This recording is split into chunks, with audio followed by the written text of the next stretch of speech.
just pushing the bike up the road and the phone rings, but I had my headphones on. And I just tapped the thing and I go, what? It's this English accent.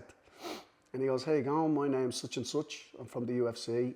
I got your phone number from the Office of Sport and Rec. Would you be interested in being a cutman for us? And I'm like, who's this? And like, no, seriously. Yeah. And I was like, no shit, yeah, absolutely, absolutely. And the boy said, yeah, just bring your scissors. I said, do I need to bring any adrenaline or any? Just bring your scissors. So I turn up, I've no t-shirt, I've no uniform, I've nothing. And Bob goes, right, there's a t-shirt. So he gives me a t-shirt. It's too small for me. And that might be all right if you're looking jacked. Yeah. And then the two boys went off to the cage. Now, you can't run a UFC event without 5 cutmen, because the way the rule set works is that coaches can't put Vaseline on their fighters because of the greasing rules, right? And then and they don't bring cut equipment into the cage with them. Oh, okay. Right? So there was only the 4 of us anyway to run the show. So 2 guys went out to the cage and there's 2 of us out the back, me and Bob. And I think I wrapped close to 10 pairs of hands and gloved everybody. And my phone was in my bag. I didn't touch it. I just worked. And I went into one of the change rooms and Bob goes to me, he goes, do the Santos, get him done, will you? So I walk in and the Santos is there and I said to him, mate, I'm here to wrap your hands. And he goes, oh, give us 10 minutes, will you? I went, yeah, no problem. Turn around, walk out. And Bob looks at me and he goes, what are you doing? I said, oh, he just wants 10 minutes. Get in there and wrap his fucking hands. So I went in, wrapped his hands, came out. I was like, oh, fuck, you know, because the whole day went fucking perfect. Yeah. And it was just that one thing. And then me being a catastrophist, you know, I was thinking, oh, I'm after fucking that up. I can't believe I fucked that up. So I'm sitting in the room and I'm just in a kind of bad mood, you know. Again, there you go. It's this, I have this ability to find the worst in things. You know, here I am at the UFC. I'm just wrapping these guys' hands and I'm in a bad mood because I thought I might have done something wrong. And then the guy that rang me, Dave, who rang me on the phone that first time he came in, he says, the boys really like you. Do you want to do the Melbourne show? I said, yeah, absolutely. So I went to do the Melbourne show and I meet the 2 guys. They both said to me, said, oh yeah, we were meant to do the Adelaide show. I got food poisoning and had to go home. And Joe had a problem with his visa. I was like, no shit. So that's what happened, you know? And then I says to Dave, I said, oh yeah, you were the 4th guy we rang. 3 guys had said no before me, right? So this is how I got my job at the UFC. 1 guy had a visa issue. 1 guy had food poisoning. And 3 other guys said no. Wow. That's how I got it. Now, I'd love to be able to say to you, because, yeah, Dana White saw me repping hands and he insisted that he get, no, none of that. None of that. Right time, right place, and then having the ability to do the job. Because if I couldn't do the job, I wouldn't have it, right? You know? So yeah, I've been blessed with shit, man. Being blessed. You know, the times I zigged instead of zagged, but came out okay, relatively unscratched. You know, I've had other problems, don't get me wrong, in life, but I've generally sailed through. Yeah, that's interesting. And you know, I've listened to you on other things, and you're always very honest about your life and everything like that. And that doesn't happen that often with people, you know, especially when people have got to a certain point. Yeah. So, you know, you find sometimes they try and hide maybe some of their mistakes, or, you know, someone would say, yeah, I got the first phone call. And, you know. No, I didn't get the first one. But the thing is, like, people will say to me, like, I have people come up to me and say, how do you get a job as a cut man for the UFC? I'm looking at them going, like, you don't. Like, you don't. Yeah. Like, it just has to happen. Like, I was talking to Bob And he says, I just fell into it, totally accidental. You know, somebody knew somebody, they were short a guy, he got asked, and do you know what I mean? Yeah. And that's how you get in there. But I was saying, like, I used to turn up at Knees of Fury, and I'd wrap guys' hands. Like, I'd say, does anyone want the hand wrap? Does anyone want the hand wrap? If I didn't have our own guy on, I'd go and wrap hands. Like, I just wanted to wrap people's hands. I wanted to get really, really good at it. And I did. I ended up getting really, really good at it. And then, you know, Muay Thai is great for working cuts and all that kind of stuff. But, yeah, like, it's something that fascinated me, like, absolutely fascinated me, you know, from the thing. And it's like, I'm one of the last, I think, that has done some form of an apprenticeship around cutman stuff. And I think there was a guy from South Australia, Rod Davis, like, he pretty much showed me everything. Yeah, Everything, yeah, but during fights, do this, do that, say this, say that. You did that wrong. You need to do this again. Like, yeah, he really because he had a bad leg and he couldn't get up into the ring anymore. Do you know what I mean? Yeah, yeah. Yeah, so, because it's a really closed community, you know? Like, you couldn't just rock up to Rikers tomorrow and go, hey, I want to be a cut man, teach me. Yeah, yeah. Like, bro, there's other people here that want to be cut man, you know? Yeah. So I that's feel when... like it take a special type of person too, like to do that Or sort just, of thing. yeah, like a lot of people that do it are big fans, you know, and it's just one of those really things. I remember I was doing a workshop, and there was a girl on it. She was she's a nurse in the ER, and she turned up, and we're doing this course, and we're talking about cuts and all that, and it's basic first aid, by the way. There's nothing special, you know, and she just goes to me, what a bloody weird thing to be good at. Like, how do you even say that to people? Yeah. Do you know what I mean? I'm a cut man. What you cut people? Like, Yeah. you know? And yeah, it's just a weird thing. And I was like, I remember her saying that to me. Yeah, what a bizarre thing to be really good at. I'm like, yeah, it's mad. And it's mad to look at it, because like sometimes I'm looking at the UFC, or I look at the guys that I'm working with. I'm like, buddy, these guys are fucking phenomenal. Like, phenomenal at what they do, you know? And then someone will say to me, yeah, but you do that too. Yeah. Like, you do forget, you know? And it's, yeah, you know, yeah, it's just blessed, and just pure luck, you know? And again with Rikers, you know, I was coaching amateur boxing, and you know, as I was drinking quite heavily, and that affected. I had my own boxing gym down south called Southside Boxing Club. Oh, okay. Yeah, and it was like really, really successful, but it only lasted 9 months to a year, because I was just fucking drinking. Like, you know, I had there was things that happened in my life that never got dealt with. And then I was looking for anything, any kind of relief, I guess, or release. And alcohol fit the bill. Like, it was perfect for me, you know? And until it's not, right? Yeah, yeah. So, yeah, you go from drinking 4 cans 4 days a week to 24 cans 7 days a week. You know? But it doesn't happen straight away. It takes a long, long time to happen. And you do a tremendous amount of damage in that time. And one of the things was that boxing gym that I gave it away. And I was like doing about a year and a half of nothing. Drinking and just ruining my life. And again, look, right? Kim Johnson fought a guy called Wes Kappa and got knocked out. And then they were having an immediate rematch, because it happened so quick. Like, it happened in the first 30 seconds of the first round or something. Well, it's definitely the first round. And Jez and Jeremy contacted me, and they said, look, are you coaching boxing?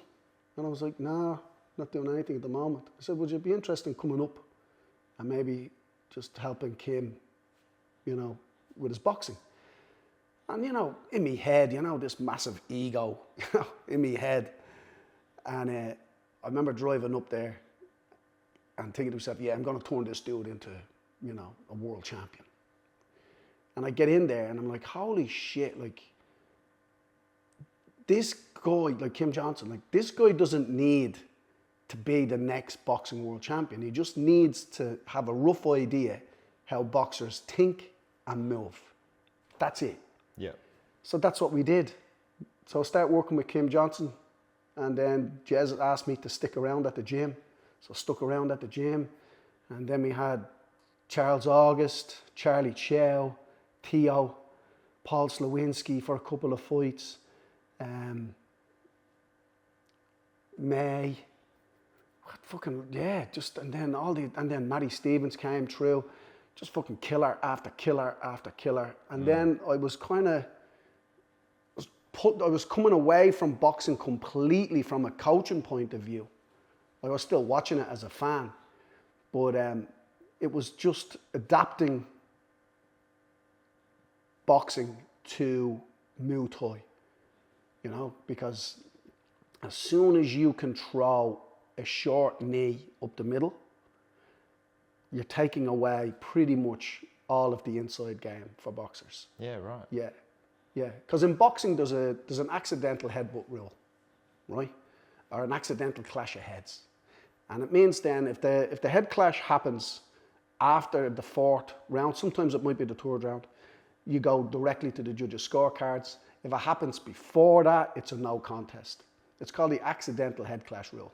Yeah, right. It's there because fighters lead with their head. Now, if you lead with your head in Muay Thai, you're going to get knocked out. Yeah, yeah. Right? You're going to get a knee in the head or you're going to get a front kick in the face. They stand so much more up. Oh, 100%. Yeah. Now, when a boxer's not leaning forward in a short fight, when he's like in mid or long range, all his weight sits on his front foot. And you don't want that in Muay Thai either because they'll chop the leg off you. Yeah, yeah. But whether we like it or not, regardless of what martial art you do, I don't want to offend the karate guys that break bricks and the Muay Thai people and all that. Whether you like it or not, it is the best sport for generating quick punching power and accuracy. So if you want to get good with your hands, you box. The problem is, from the waist down, it's detrimental to your MMA career or your kickboxing career. So you have to figure out a way to transition between styles, you know? So transitioning from Western boxing to Muay Thai, for example. You know, when to stand tall, when to go small. If you go small, where do you put your head?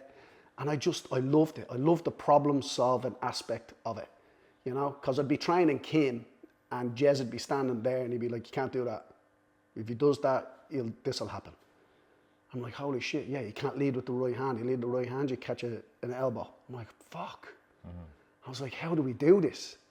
And I just fell in love with it. And now I have this kind of style of coaching where all the onus is on the fighter. Because I think as coaches, we tend to not give the people we're coaching enough credit, right? And we feel we have to tell them what to do and how to do it all the time. But fighters need autonomy. They need to be able to do what they want.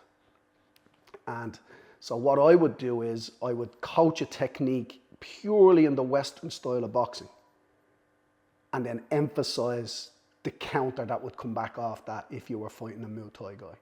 So now it's up to you to implement that the best way you can. So that was another change of, not change, but like you're growing as a coach. Do you know what I mean? So interesting too, the way you just said that, you're working with Jez and then he would be off to the side saying that can't work. And, we've seen it with martial arts instructors and, boxing, everything, where someone's so set in their ways and, the old school, especially in jiu-jitsu, there's a lot of old school guys that, won't even entertain some of these newer techniques.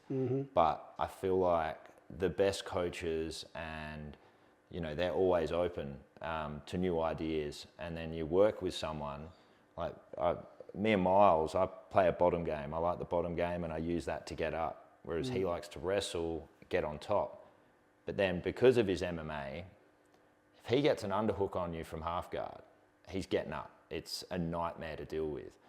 And then, you know, with guys like Lockie Warren that's coaches with us, Declan Moody when he's in town, we all have different styles. But, you know, someone will ask me a leg lock question. And even though I've done a lot of you know, learnt from Craig and a bunch of other guys, to me, I'll be like, go and ask Lockie Warren. He's a specialist in that. And then there'll be other times, you know, no one's asking me about wrestling. I've done wrestling. I trained at Absolute with one of the best wrestlers in the country for 10 months, twice a week. But I'm not gonna, I've got a little bit, but I did it to sort of learn about the other side of jiu-jitsu that I'm not super strong with my takedowns. So like I always have, you know, I've seen these guys, you know, my coach is the best and they've never left the state or... Look, ego's a big thing because, and I'm not saying that, you know, like I've suffered with, like my ego nearly put me in an early grave. You know, I've had to do a lot of work around that and a lot of therapy too. But when you're in an environment with confident guys that can communicate, right? So you're in an environment where there just happens to be a leg locking guy, right? Or you're the bottom guy, or Miles is the top guy, right? And a kid asks you a question. You're like, well, I can tell you the answer. But that guy over there is a killer at it. Yeah. So go on over and ask him. Now, if you're in a small country town and you're the only guy, like kids are asking you wrestling questions and kids are asking you things, and then after 3 or 4 years of that, unfortunately, now I know you can say, oh, you as a human being, you're responsible for all, I understand that. But over years and years and years, you now, whether you like it or not, think that you're an expert in wrestling, that you're an expert off your back. Now, I don't blame that coach for thinking like that.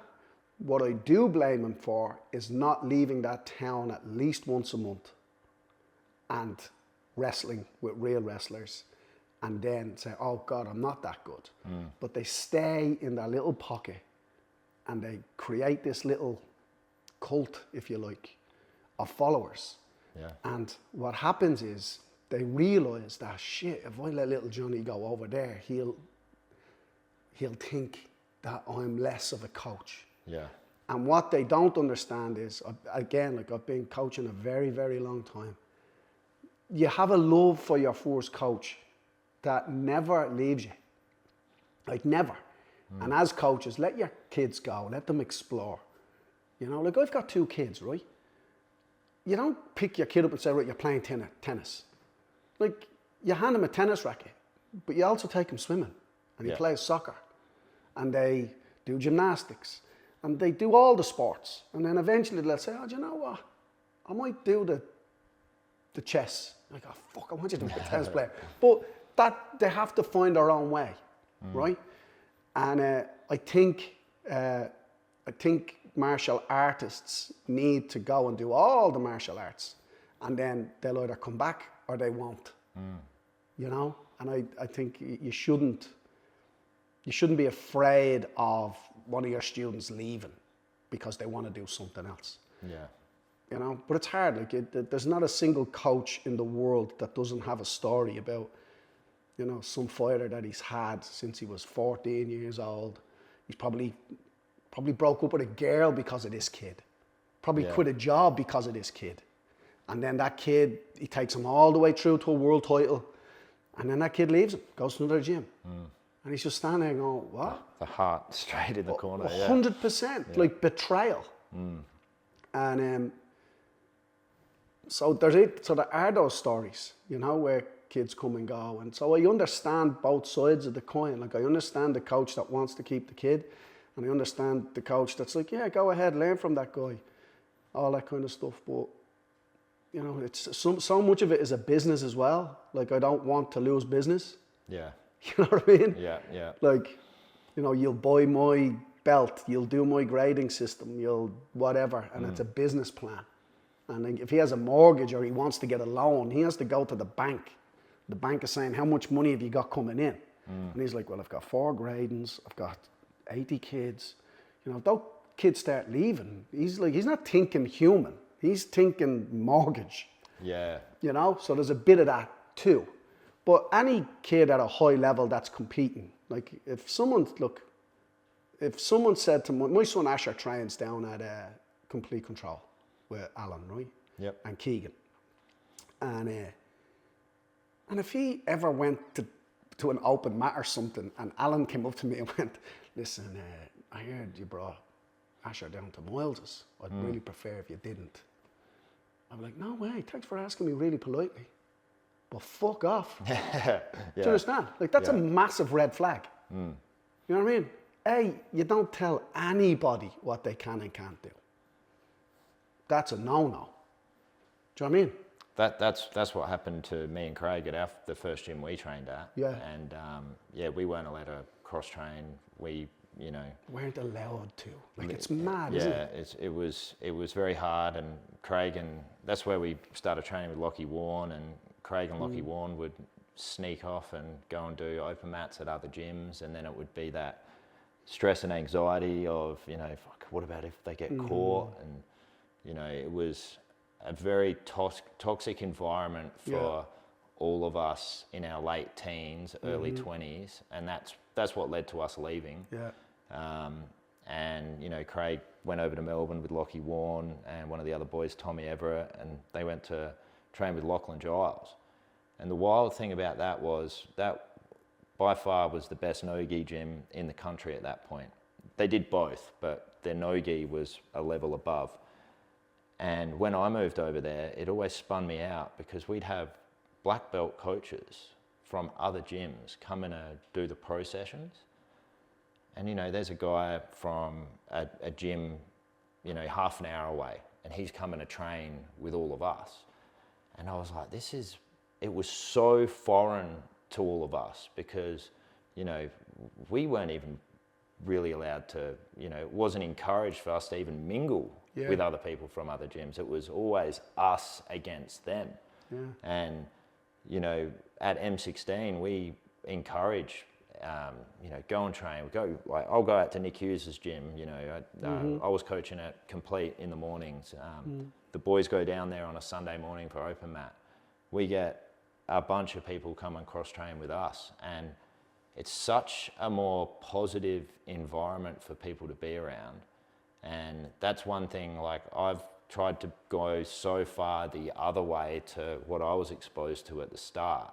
And I've been very vocal about cross training, and, you know, it's almost like some of these gyms I can't believe it's even a thing. Like, and it's funny, like, I've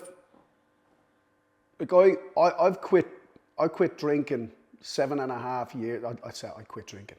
I was drinking 7.5 years ago. And so here I am, 7.5 years on. And the way I think now is, you know, like you're saying, yeah, the old coach, we weren't allowed to do that. And the way my brain processes that is, I go, Jesus, that's exactly what I would have been like if I was still drinking. Yeah. Like, that's how sick that thinking is. Like, it's sick, it's a sickness. That's not a normal, like, you can't rationalize it. Do you understand? Yeah. Like, it's a sickness. And I look at that and I want to shit all over people like that in my head. And then I think to myself, fucking hell, Richie, like, you're not far from that guy. Yeah, yeah. Like, you are not far from that dude. You're just as sick as that guy. But thankfully, you know, life has a way of throwing stuff at you, you know, and then I was forced into a position where I had to fucking choose. Do I choose a life of, you know, honesty and fucking, well, not honesty, but, well, yeah, trying, you know, a life of, you know, tolerance and love and understanding, or do I stay in this cesspit of pity me, I fucking hate the world, fuck you. You know what I mean? You'd be like this too if you lived my life. Do you know what I mean? Yeah. And just a victim and a catastrophizer with this massive ego and no self-esteem. But I'm getting by in life, right? And then it wasn't until I got some help, put the bottle down, And it wasn't even, it was just a mindset shift. And it didn't happen straight away. It happened about 18 months where everything just shifted. I was like, holy shit, man, you just have to let people be themselves. Do you know what I mean? Let them do what they want to do, you know? That'll get the best out of them too. And even if it doesn't, like, even if it doesn't, just let them do what they want to do. Like, give them what you can offer and be thankful that you have the ability to give them that, you know? And then I changed. Like, and my whole coaching style, everything changed. And that's when things really started happening for me. My photography business kicked off. Then I quit that to do something else. Now I got that job at the UFC. I now have my own business going. Like, it's like things happened. Whereas if I was like, no, let me keep this and you can't have that and you can't see this. Like now, like I'm just, yeah, I look at people like that and the first thing that goes through my head is, what an asshole for not letting them do that. My first thought now is like, Jesus, buddy, I really pity you because you've got something going on. Like, that's not healthy thinking. Like, there's something wrong with you. You need help. And I suggest you go get it. Yeah, for sure. You know, because I went and got help. And then it just fucking changed. My whole life changed, you know? Yeah, it's interesting. We do come across some characters in martial arts attracts some characters, I think. Well, it's like the church, isn't it? You know? Why does the church have so many pedophiles? Because it attracts pedos. Yeah. You know, martial arts attracts fucking guys that think they can fight and they can't. And they pretend they can. Yeah. And then they create this little mystique where all the kids coming through have been told by their older brother, see him, he was a great street fighter back in the day. How do you know? Because Dad told me. Yeah. How does Dad know? Because Dad trained with him. Yeah. But did Dad ever see him in a fight? No. Do you know what I mean? Yeah, yeah. And it's 100%. just this mystique around these people. I grew up with fucking killers, man. Killers. There was no mystique about them. Yeah, yeah. You know? Like, guys like that are to be avoided at all costs. You just sit in a bar, you get this really uneasy feeling around these dudes. You're like, oh, yeah, I got to get away from this fella. And I'm not talking about a guy that can fight. I'm not talking about a martial artist who's really confident with himself. I'm talking about a guy that will put you in the ground. Yep. Do you know what I mean? And these pretend martial artists that run these self-defense courses and all that kind of stuff. You know, now don't get me wrong, there's some amazing self-defense courses out there. They're necessary. I think women should go to them. I think they're very important. But there's some dudes that do those and they've no fucking idea what they're talking about. Yeah, yeah, 100%. Do you know what I mean? I'm not, there's a difference between a guy that'll tie you up as a pretzel and like put you in the hospital and a guy that will absolutely kill you dead. Yeah. You know? And they're dangerous dudes. And these guys that pretend, like these self-defense gurus and all that, they don't want to be the calm, relaxed martial artist that'll put you in the hospital. They aspire to be the killer. Yeah. And buddy, you're not it. Like everybody can see it. Well, not everybody because they get all these followers. But you're not it. Just aspire to be the really cool martial artist that'll hurt you and put you in hospital. Yeah. Because the last person you want to be is the guy you think you are. One thing I noticed when I started coaching, and I can see how it gets away from people. And like, I've always been lucky. I've always had good friends, a lot of people around me. But sometimes I feel like some of these, we can call them weirdos, but you know, they get into a coaching position and they're up there and they're about to teach a bunch of people. I was actually only talking about this yesterday with Addie at the gym, who runs our ladies course down there. And I said, it's a weird feeling when you're up there and you're looking at all these eyes and they're all looking at you, waiting to learn from you.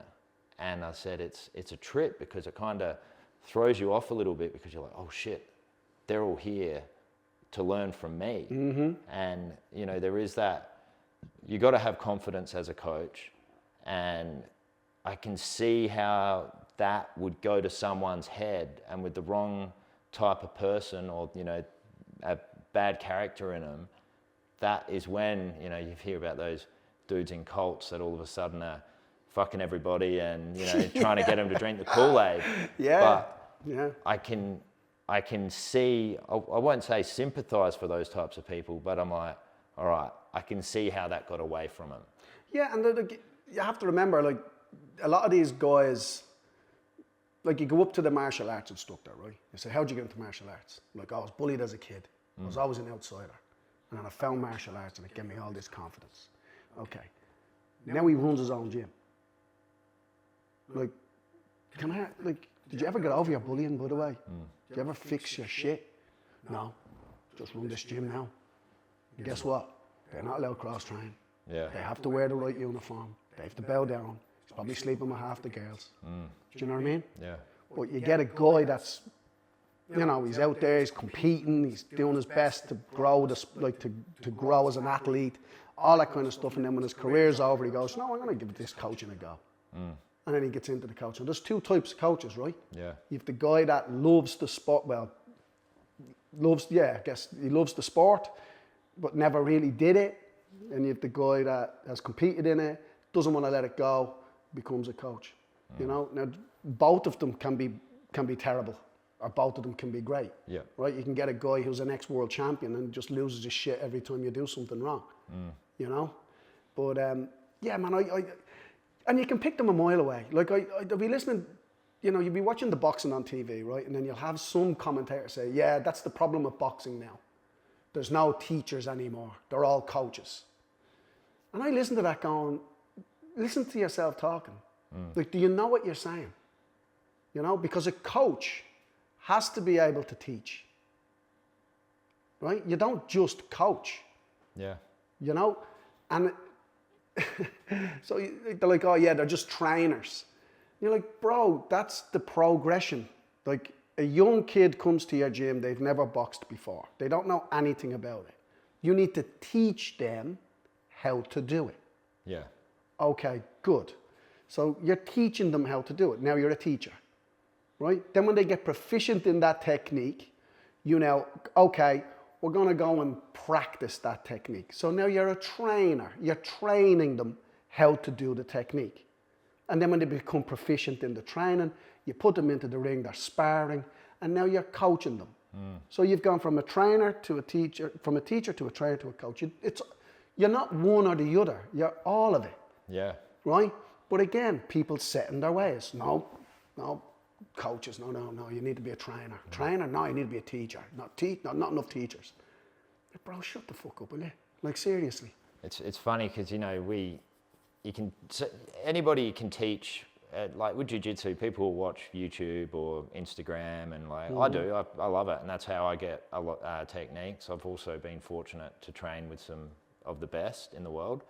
But someone, you know, you'll look across in the corner and there'll be someone teaching a technique they got off YouTube. Yeah. And they might not fully understand their position, but they can step by step go, all right, this is what he grabbed. And, you know, in a way, that is a great way to start learning, you know, in a few years, they start showing someone, and then, you know, they're breaking down the moves in the head. They can watch something, do it, understand it, and they get better. But then just because someone can teach a technique doesn't mean that they can coach someone through a grappling match. Absolutely. And that's the, and that's the thing. Like, it's, but that person could become a great coach at the expense of a lot of kids along the way. Yes. Do you know what I mean? So he may eventually be this amazing jiu-jitsu coach, but there'll be like 300 kids going, that wanker cost me a match. Yeah. Fuck that guy. Yeah. Do you know what I mean? He doesn't know what he's talking about. Or they remembered the guy from 10 years ago. Yeah. Like, nah, he's no good. Like, bro, you want to see him now? Yeah. Do you know? But if he's willing, if he's not willing to hurt people and step on their toes and say, do you know what? Yeah, like, I told a guy to go left, he should have went right. I told him to duck when he should have stepped back. That's on me. yeah, I'm into that. I can, that's okay. Nobody's perfect. Coaches will make mistakes, you know? But it's only when you start hiding your mistakes or pretending it wasn't you or blaming the fighter because he didn't do what you told him to. Like, bro, like, that's not the way. It's funny you say that. I was listening to I can't remember what it was. It was a podcast, and it was a jiu-jitsu guy, and he got his, it was bloody Allen. He mentioned that he got his lefts and rights mixed up. And his fighter went the other way. And, you know, it's like, fuck that. I'll be showing a technique, and in my head, I'll be like, what arm's that? And then I put myself in those positions. And that's fine in the gym. But, you know, he was talking about the stress of coaching MMA and stuff. And it's like, you know, everybody makes mistakes. I've in a grappling match, I've coached a guy and I've told him to do something, and then they got caught. And I was like, oh, fuck, they might not have gone for that if I hadn't opened my mouth. Matty Stevens was fighting in a 4-man comp, right? Yep. And he dropped a guy in the first round. And I think there was 20 or something seconds left on the clock. But I misread the clock. It wasn't 20 seconds, it was 1:20. And I was saying to Matty, empty the tank, like, get him out of there. Matty goes, right, runs over and fucking starts throwing the kitchen sink at the dude. And I'm looking at my watch. I went, fucking hell, this guy's going to survive. And I look at the clock, and there's a minute left. I'm like, oh, for fuck's sake. Oh, yeah. Yeah, Matty comes back in, and he's exhausted. And this other guy is, like, fucking recovered. I was like, holy shit. How the hell do you not go down from Matty Stevens? But that's it. And that's another thing. Like, that's another thing with kids coming into your gym, and you're coaching kids. And again, back to this McDojo shit, this self-defense crap. You know? You're like kids, they're boxing, right? And they're throwing their punches in their combination. Say, mate, you need to move your head. And they don't move their head. I'm saying, are you thinking that when you throw that 1-2, even if they land flush, that your guy isn't going to punch you back? Yeah. He's punching you back, bro. Like, the human being can take a lot of punishment. Yeah, so when you're walking to your car with your keys and a guy decides to attack you, you better be ready to fucking rock and roll. Yeah. And I mean rock and roll. I'm talking full on. Don't be going with your wrist lock and your step back and your... Do you know what I mean? You need to be ready to rock. This isn't a Steven Seagal movie. Oh, 100%. Yeah. And like, as I talk to my daughter, or, you know, that kind of stuff, you know, or if I ever get asked that question, like, if he has his hands on you, 6 things have gone wrong.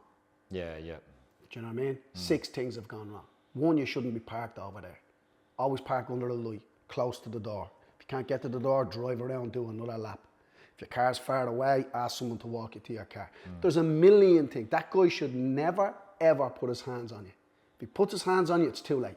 Yeah. Do you know what I mean? So many things have gone wrong. But when you go to this, like, how many times have you seen in an empty car park 20 women doing a self-defense class? Oh, dude, yeah. Never. But like, you've never seen... Not in an actual real environment. Yeah, like in a car park. Have you ever in your entire life seen a class being held in a car park? Never. It's always in a nice, clean 100%, gym. yeah. It's always in a gym with a guy that's going to fall over. Yeah. Do you know what I mean? You should be at the car park, standing, look, okay, where's the danger here? Do you know what I mean? And have role players. Is it the guy on his phone? Is it the guy waiting on the bus? Is it the guy in the shadows that doesn't want to be seen? You know, this kind of stuff. The sad thing is, it could be fucking any of those guys. Oh, absolutely, right? Yeah. So it's like, but no, we always teach the hands-on bit. When if it goes hands-on, it's too late. You know, it's far, far too late. And even me now, like, thinking about things like that, like, I'm a father of 2 kids. Like, I don't think the way I used to when I was 25. When 25, you blinked, I was on you. That was it. Like, you know, oh yeah, that guy's a black belt in jiu-jitsu, all that. That's great, bro. He's getting 8 punches in the head and bitten on the ear. Like, do you know what I mean? What did Mark Hunt say? They're a black belt, you punch them in the face, or a brown belt. Yeah. Yeah, but like, you're not winning or losing the fight because of your skill set or his skill set. You're winning or losing that fight because of who goes first and how hard you're going. It's got nothing to do, right? If the fight goes on more than 10, 15 seconds, the bouncers don't get there in time or nobody breaks it up, now you're in the territory of, okay, a skill set might make the difference here. Yeah. Do you know what I mean? It's why, like, we as fighters, we can recognize shit and we distance ourselves from it, you know? But again, like, I'm a dad. My hands come up now and I'm like, bro, I don't want any trouble. Like, Yeah, do you know what I mean? You get in too much trouble there. Yeah, well, not even the trouble. Like, it's just, I think I'm talking to 25-year-old me. Yeah. I don't want to fuck with that guy. Like, Especially if you got your kids with you. oh, you but know. not even, like, you just, like, man, they fucking kill you. You know? And then all of a sudden, you think you're fighting a killer, and then you go to 10, and you go through him for a shortcut, and he's an accountant, and doesn't know anything. And you've gone at him like you thought he was a trained killer. And now you're in big trouble. I can't remember where I heard it. I heard this years ago, but someone said to me, the person who wins the fight is the one willing to take it the furthest, the fastest. Oh yeah, 100%. Yeah. And like, it's like, I remember, like, it was an old military thing, it was an old army thing, and I was talking to this bloke and he explained it great, you know. He just goes, we're on a scale of violence, right? And like, when you go in to a situation and let's say the situation demands a 6 on that scale. So you go in at a 6 and the person in there is either getting out of their bed or whatever. They're like at 0 or a 1. Right? 6 is more than enough. If you go in at a 6 and that guy in there is at an 8, you're dead.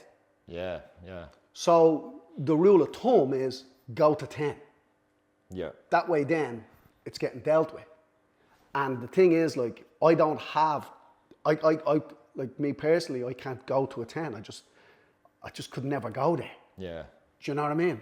Again, like, it's just not what you don't want to go to a 10.